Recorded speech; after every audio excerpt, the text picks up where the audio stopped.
Hello trader, स्वागत है आपका आज के हमारे नए सेशन में। हम देख रहे हैं मॉनसून का हमारे देश की इकोनॉमी पर और स्टॉक मार्केट पर क्या असर पड़ता है। पहले हमने देखा कि जो मॉनसून है उसका बेसिक डिटेल्स, और उसके बाद रबी और खरीफ जो फसल होती है उस पर पॉजिटिव और नेगेटिव इफेक्ट क्या होता है। अब हम देखेंगे अल नीनो क्या है और इसका कृषि पर क्या प्रभाव पड़ता है। तो सबसे पहले देखिए कि अल नीनो का मतलब है एक इम्पोर्टेंट क्लाइमेट फेनोमेनॉन जो उष्णकटिबंधीय प्रशांत महासागर में अनियमित रूप से घटित होता है। ये तब होता है जब समुद्र की सतह का तापमान सामान्य से अधिक बढ़ जाता है। देखिए जनरली ये पैसिफिक ओशियन में होता है। पैसिफिक ओशियन कहाँ से कहाँ तक हो जाता है। देखो, अगर आप ऑस्ट्रेलिया और जापान और जो हमारी जो साउथ एशियन कंट्रीज है, इंडोनेशिया वगैरह, इनके पूर्व साइड पे और वहां से लेके अमेरिका तक, फिर अमेरिका कॉन्टिनेंट की बात कर रहा हूँ मैं, north America and south America, इसके बीच में जो महासागर है उसे पैसिफिक ओशियन बोला जाता है। अब क्या होता है कि इस पैसिफिक ओशियन में पृथ्वी के वातावरण के कुछ ऐसे नियमों के वजह से ऐसा सीन क्रिएट होता है कि जो समुद्र के पानी का तापमान है वो सामान्य से ज्यादा बढ़ जाता है। आपको भी पता है कि समुद्र का जो एरिया होता है वहां पे ना बहुत सारी मतलब ऐसी एक दमट बोला जाता है ना, यानी कि मराठी में दमट बोला जाता है, हिंदी में मुझे एग्जैक्टली वर्ड याद नहीं आ रहा। बट एक ऐसी टेम्परेचर होती है जहाँ पे आपको ना सांस लेते समय कुछ अजीब सा महसूस होता है, फ्रेशनेस नहीं लगती। ठीक है। तो आप सोचिए कि आप नॉर्मल अगर महाराष्ट्र में किसी भी एरिया में रहते हो, जब आप फर्स्ट टाइम मुंबई में जाते हो ना तो आपको ना ऐसा लगता है कि मैं सांस ले रहा हूँ या नहीं पता नहीं। या फिर ये लोग यहाँ पे कैसे रहते होंगे, यहाँ पे तो बिल्कुल भी फ्रेशनेस नहीं लगता।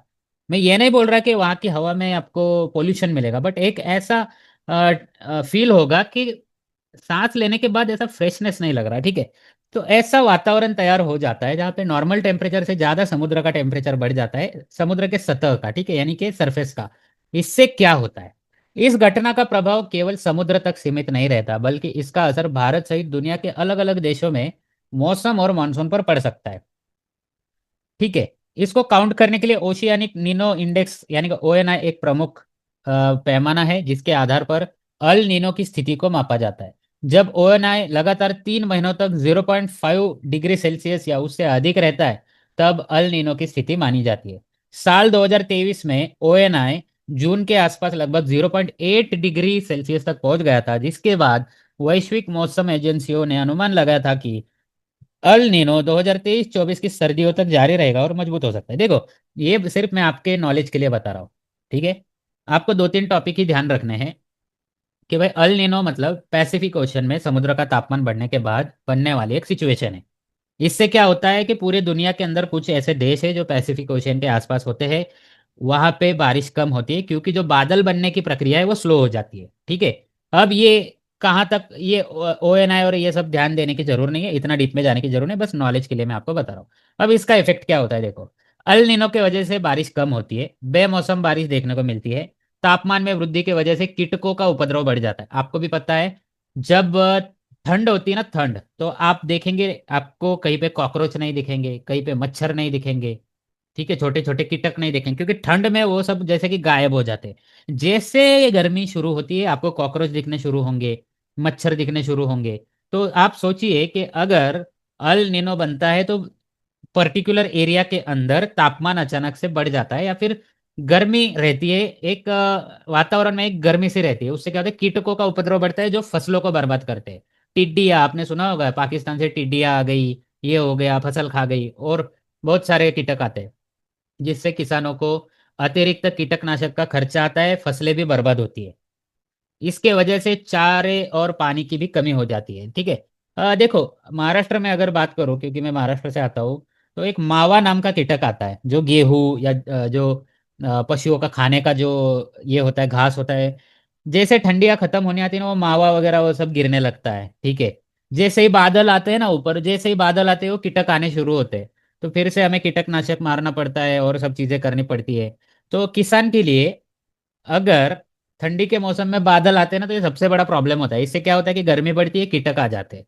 दूसरा देखो, पशुओं के घास पे वो कीटक बैठेंगे तो पहली बात तो पशु बीमार पड़ सकते हैं। दूसरी, अगर चलो अपन ने उस पे ये भी दवाइयाँ भी छिड़क दी तो अभी 4-5 दिन तक वो अपन पशुओं को खिला नहीं सकते। पहली बात तो पशुओं के खाद पे कोई दवाइयाँ लगाता छिड़कता ही नहीं है।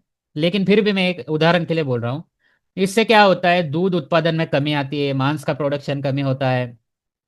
इसके वजह से वो सारे नेगेटिव इम्पैक्ट हमें देखने को मिलेंगे जो बारिश कम होने की वजह से देखने को मिलते हैं।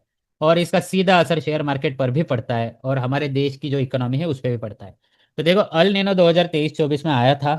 आपको बस एक न्यूज़ पे ध्यान दे रखना है कि ओएनआई इंडेक्स क्या चल रहा है, अल नीनो आने की संभावना है या नहीं। अगर आता है तो यहाँ पे जो रेड वाले जो पार्ट दिखाया गया है इसके ऊपर बहुत बुरा असर पड़ता है। फिर इसमें चाइना भी आता है आधा, भारत का भी मध्य, उसके बाद पूर्व पश्चिम और दक्षिण का भाग आता है, मिडल ईस्ट का पूरा भाग आता है। इस पे क्या होता है कि फिर ये सारे नेगेटिव इफेक्ट देखने को मिलते हैं। तो जब अल नीनो आएगा, प्रोडक्शन कम होगा और उस समय पे स्टॉक मार्केट में सप्लाई चेन पे आपको जोर लगता हुआ दिखेगा और स्टॉक मार्केट में कुछ ऐसे सेक्टर है जिसमें मंदी आ सकती है, ठीक है, और महंगाई भी बढ़ जाती है। आप 2023 की महंगाई देखो, 2026 की महंगाई देखो, आपको आसानी से पता चल जाएगा, ठीक है। तो ये हो गया अल नीनो। अब देखो, बारिश और अल नीनो दोनों को कंबाइन करके हमारा ट्रेडिंग प्लान क्या होना चाहिए। बारिश कम होना, ज्यादा होना या बिल्कुल ना होना, इन सभी चीजों का इकोनॉमी और स्टॉक मार्केट पर सीधा पॉजिटिव और निगेटिव दोनों भी इम्पैक्ट पड़ते हैं। दुनिया में कई वेदर एजेंसीज है जैसे कि स्काईमेट वेदर हो गया, ये पहले से मॉनसून फोरकास्ट जारी करती है जिससे हमें बारिश का अनुमान मिल सकता है। इसलिए ट्रेडर्स और इन्वेस्टर्स को इन वेदर रिपोर्ट्स और मॉनसून फोरकास्ट पर लगातार ध्यान रखना चाहिए। मैंने आपको बताया था कि 2 दिन पहले आईएमडी ने एक ये रिपोर्ट जारी किया था, ठीक है। तो उसमें क्या बताया गया था वो मैं आपको बताता हूँ, ठीक है। जस्ट मिनट दीजिए, 1 minute guys. Indian, okay.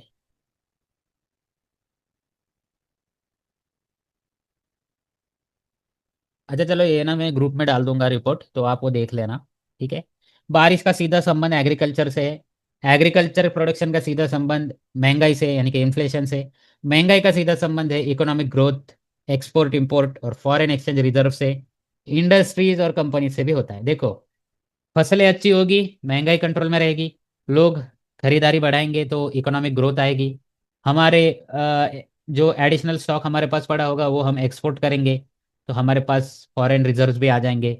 Industry भी अच्छी चलेगी, कंपनियों को भी फायदा होगा और शेयर मार्केट भी अच्छा रहेगा।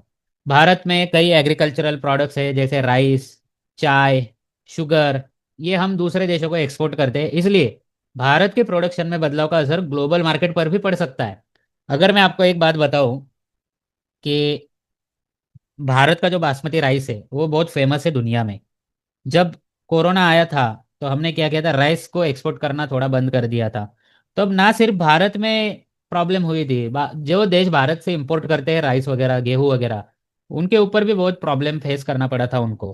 तो भारत में बारिश कम होगी तो कुछ ऐसे देश है जिनको नुकसान होता है। यूएई हो गया, भारत से बहुत कुछ इंपोर्ट करता है, भारत नजदीक भी पड़ता है यूएई को, ठीक है। इसका उदाहरण है रशिया यूक्रेन वॉर के समय। जब रशिया और यूक्रेन से गेहूं की सप्लाई प्रभावित हुई थी तो दुनिया भर में कीमतें बढ़ गई थी। देखो, सबसे बड़ा जो एक्सपोर्टर है गेहूं का वो रशिया है, उसके बाद यूक्रेन है, ठीक है। उसके बाद देखो, रशिया और यूक्रेन में जो सूरजमुखी आता है, सनफ्लावर, वो भी सबसे बड़ा एक्सपोर्ट करते हैं। तो जब रशिया यूक्रेन का वॉर शुरू हुआ तब क्या हुआ था कि वो दोनों देश एक दूसरे के समुद्री जहाजों पे अटैक कर रहे थे, जिससे गेहूं और सनफ्लावर का एक्सपोर्ट बंद हुआ था। मिडल ईस्ट के बहुत सारे देश, इजिप्ट हो गया, टर्की हो गया, ये देश भारत के पास आए कि यार रशिया से यूक्रेन से गेहूं आना बंद हुआ है, अब उसके बाद किसका नंबर आता है तो भारत का आता है, तो एक काम करो आपसे हम गेहूं खरीदेंगे। तब जाके भारत ने उनको गेहूं दिया। लेकिन प्राइसेस इतनी बढ़ गई थी कि जो गेहूं XYZ कीमत में मिल रहा था वो 10 से 20% ज़्यादा प्राइसेस उसकी हो गई थी। इसलिए ट्रेडर्स और इन्वेस्टर्स के लिए ज़रूरी है कि वो मॉनसून के ट्रेंड को समझे, क्लाइमेट कंडीशंस को समझे और इकोनॉमिक इम्पैक्ट का अध्ययन करे और उसी के अनुसार स्टॉक मार्केट में इन्वेस्टमेंट डिसीजन ले। देखो दोस्तों, मुझे भी पता है ये जो टॉपिक हम सीख रहे हैं ये जनरली कोई भी ट्रेडर मेंटर आपको नहीं बताएगा, क्योंकि उनका फोकस सिर्फ चार्ट पे होता है, शॉर्ट टर्म ट्रेंड पे होता है। लेकिन मेरा यकीन मानिए, कुछ ऐसे स्टॉक है जिनको हमने 10, 20, 50 रुपए से एनालाइज करना शुरू किया था ग्लोबल इकोनॉमिक एनालिसिस के मॉनसून नाम के टॉपिक पे बेसिस पे, और आज वो स्टॉक इतने सारे ऊपर जा चुके हैं। ये दालमिया भारत जो स्टॉक है, ये 2021 के बैच में मैंने बहुत कम प्राइस पे रिकमेंड किया था कि भाई ये, सरकार ने तब 20% इथेनॉल शुरू भी नहीं किया था, बट करने वाली थी शुरुआत, ठीक है, गडकरी जी ने बोला था। तब से लेके मैं इस स्टॉक को बोल रहा हूँ आप खरीदो खरीदो। देखो 2021 में नवंबर के महीने में हमारी बैच शुरू हुई थी, 2021 के नवंबर में आप देख सकते हो, सॉरी 2020 के नवंबर में। तो आप देख सकते हो 800-900 रुपए के पास ये था, ये 2600 भी जाके आया, ठीक है। उसके बाद ग्लोबल इकोनॉमिक एनालिसिस के बेसिस पे हमने अदानी पावर का भी 2020 के बैच में आई थिंक 100 रुपए के अंदर ही वो स्टॉक हमने खरीदा था, ठीक है। तो देखो ये 2021 वाले बैच में हमने खरीदा था, सॉरी 21। अब ये स्प्लिट हुआ है स्टॉक, इसलिए इसकी प्राइस एडजस्ट हुई है, उस समय पे प्राइस इसकी अलग थी। और ये स्टॉक लगभग 400 या 500 जाके नीचे आया, फिर इसको स्प्लिट किया गया, यानी कि इसके टुकड़े किए गए हैं, इसलिए यहाँ पे प्रॉपर चार्ट नहीं दिख रहा है, ठीक है। लेकिन ये 100 रुपीज़ के आसपास हमने खरीदा था और 300 पे हमने बेचा था ये। तो मेरा कहने का मतलब है कि बहुत सारे लोगों को ये वाले वीडियो थोड़े से बोरिंग लगेंगे, लेकिन अगर आप इन्वेस्टिंग करके पैसा कमाना चाहते हैं तो आपको ये, यानी कि ग्लोबल इकोनॉमिक एनालिसिस के टॉपिक सीखने ही सीखने हैं, ठीक है। चलिए तो आज का हमारा सेशन यहाँ पे खत्म करते हैं। अगला जो हमारा टॉपिक है ओपेक मीटिंग, ऑयल प्रोड्यूसिंग करने वाली जो कंट्रीज है उनके ऊपर ये टॉपिक है, और आज के सिचुएशन के हिसाब से बहुत इंपॉर्टेंट है, क्योंकि ईरान वॉर की वजह से इनको बहुत प्रॉब्लम हुए हैं, इसका भुगतान हम भी कर रहे हैं इंडिया वाले, और पूरा यहाँ पे वर्ल्ड इसका भुगतान कर रहा है। तो अगला टॉपिक मिस मत कीजिएगा। थैंक यू सो मच, धन्यवाद।